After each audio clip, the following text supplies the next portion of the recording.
IMD वैज्ञानिक सोमा सेन राय ने कहा, एक गंभीर शीतलहर पंजाब और जम्मू कश्मीर से मध्य प्रदेश, पंजाब, उत्तर प्रदेश और पूर्वी राजस्थान की ओर बढ़ रही है।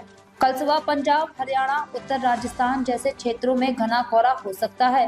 20 जनवरी की सुबह से कोहरे की स्थिति में कमी आ सकती है, क्योंकि बादल पूर्व की ओर बढ़ेंगे।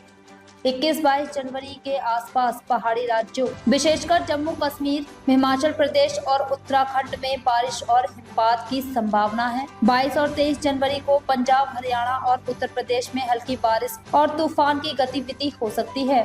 दिल्ली और एनसीआर में 22 और 23 जनवरी को एकलवार बारिश और संभवतः तूफान की संभावना है। पश्चिमी विक्षोभ के ताजे आगमन से पहले उत्तरी भारत में तापमान 1 से 2 डिग्री सेल्सियस गिर सकता है और फिर धीरे धीरे बढ़ सकता है। और सीवियर कोल्ड वेव और पंजाब से आई है, जम्मू कश्मीर से आई है।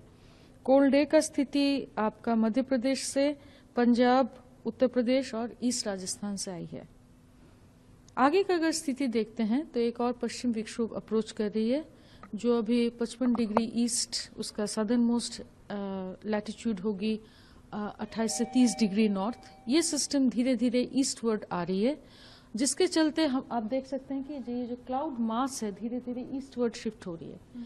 ये शिफ्ट होने के कारण से अभी जैसे पहली तो बात है, कल सुबह तक ये जल्दी पास आने का नहीं है, तो थोड़ा बहुत जो टेम्परेचर है वो और थोड़ा सा गिर सकती है, 1 से 2 डिग्री और गिर सकती है नॉर्थ इंडिया में। उसके बाद से जैसे ही ये सिस्टम पास आएगा, बादल बढ़ जाएंगे पूरा नॉर्थ इंडिया में। साथ ही साथ साउथ ईस्टर्ली विंड फ्लो शुरू हो जाएगा बंगाल की खाड़ी से, जिसके चलते दोबारा टेम्परेचर बढ़ने का संभावना है। टेम्परेचर बढ़ने के साथ साथ थोड़ा बादल भी आने का संभावना है और बारिश होने की और पहाड़ी राज्यों में स्नोफॉल होने की पॉसिबिलिटी बढ़ जाती है। अगर आप देखते हैं कि ये जो पश्चिम विक्षोभ ये वाली पश्चिम विक्षोभ बहुत स्लो मूविंग होगी और पीछे से और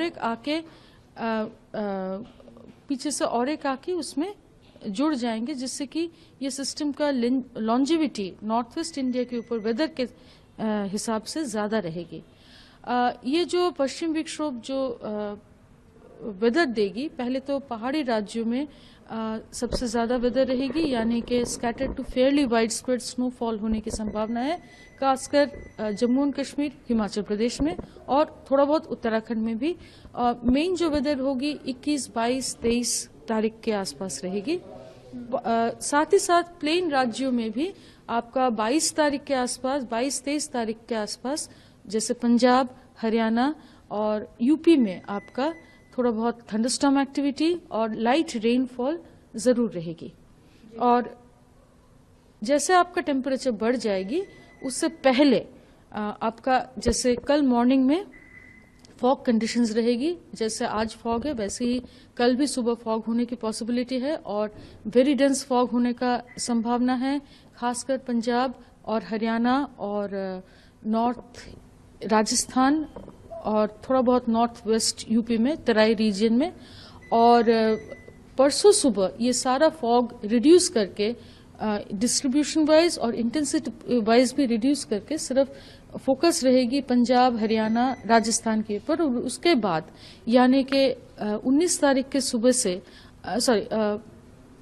20 तारीख के सुबह से फॉग का कंडीशंस अभी हम पूरा रोक रहे हैं, क्योंकि क्लाउड्स आ जाएंगे। ये जो क्लाउड देख रहे हैं ये धीरे धीरे ईस्टवर्ड आ जाएंगे। बारिश को लेकर किस किस राज्यों में है आशंका? बारिश का जैसे मैंने बताया, पहाड़ी राज्यों में कल से ही, आज से ही इनफैक्ट थोड़ा बहुत आने का चांसेस है। अपर हिमालयस में जैसे आपका अपर रीचेस में थोड़ा स्नोफॉल रहने की संभावना है। कल से जैसे ही WD थोड़ा और पास आएगी तो उसका बारिश का जो डिस्ट्रीब्यूशन और वो बढ़ जाएगी, इंटेंसिटी नहीं, क्योंकि बहुत ज्यादा मॉइस्चर नहीं आ रही है, डिस्ट्रीब्यूशन बढ़ जाएगी।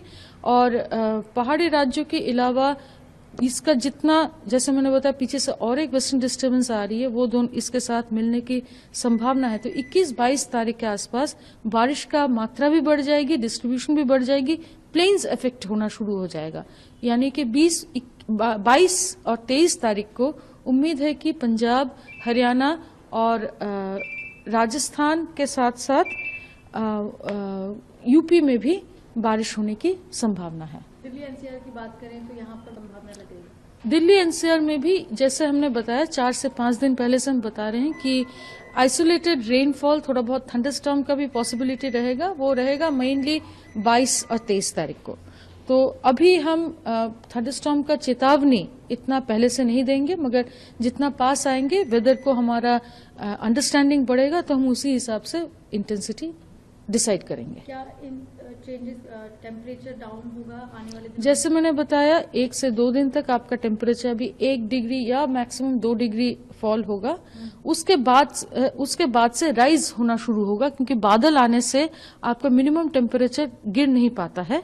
तो और साथ ही साथ जैसे WD जितना पास आएगा, साउथ ईस्टर्ली विंड्स आपका बंगाल की खाड़ी से और साउथ वेस्टर्ली विंड्स आपका अरेबियन सी से आएगा आपका नॉर्थ वेस्ट इंडिया की तरफ, जिसके कारण से मिनिमम टेम्परेचर बढ़ जाएगी। जी मैम, जिस तरीके से अभी उरी एक बड़ा मेला चल रहा है, वहाँ पर वेदर को लेकर क्या अपडेट है आज और कल के लिए? मैडम, अभी आपने देखा था कि हमने फॉग और लाइट रेन का कल वार्निंग दिया था। हमारा वार्निंग जो होता है इम्पैक्ट बेस्ड होती है। अभी आप देखते हैं ये हमारा डिस्ट्रिक्ट लेवल वार्निंग आज के लिए। तो डिस्ट्रिक्ट लेवल वार्निंग में देखिए खासकर हरियाणा में बहुत साउथ तक आपका वेरी डेंस फॉग होने की संभावना है, मगर यूपी में देखेंगे तो फॉग का कंडीशंस कल से ही धीरे धीरे कम होती जाएगी और फॉग कंडीशंस कम होते